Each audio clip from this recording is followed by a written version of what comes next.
Hi, this is Mackenzie DeLong, and I will be reading The Giver by Louis Lawrie. I'm going to start at chapter 1.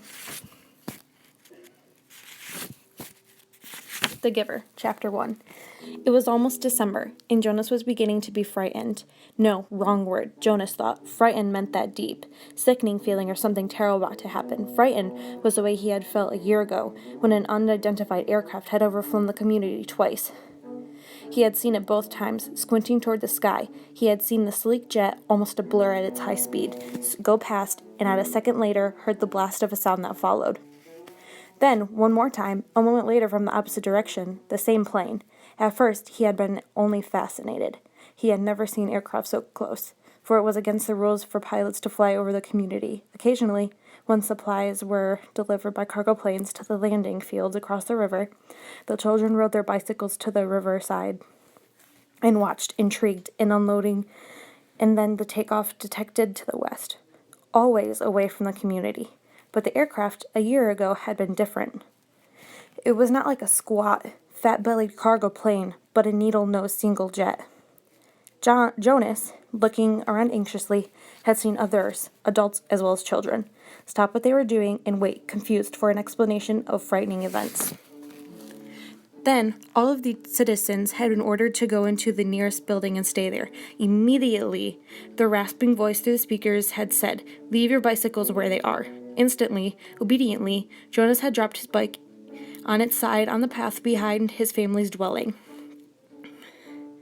He had ran indoors and stayed there, alone. His parents were both at work, and his little sister, Lily, was at the daycare center, where she spent her after-school hours.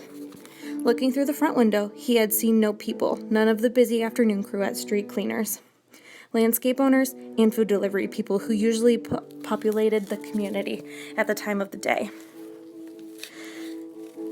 He saw only the abandoned bikes here and there on the other sides. An upturned wheel on one side was still revolving slowly. It had been frightened then. He seen of his own, the sense of his own community, silent waiting, had been his stomach turned. He had trembled, but it had been nothing. Within minutes, the speaker had cracked again, and the voice, reassuring now and less urgent, had explained, with a pilot in turning and mistress, his navigational instructions, and made a wrong turn. Desperately, the pilot had been trying to make his way back before his error was noticed. Needless to say, he will be released, the voice had said, followed by silence. There was an iron tone to the final message, as if the speaker found it amusing, and Jonas had smiled a little, although he knew that the grim state had been for a contributing citizen to be released from the community was a final decision, a terrible punishment, an overwhelming statement of failure. Even the children were scolded if they used the term lightly at play, jerking at a teammate who missed a catch or stumbled in a race. Jonas had done it once and shouted to his best friend, "That's it, Asher, you're released." Then Asher, clumsily error, had lost a match for his team.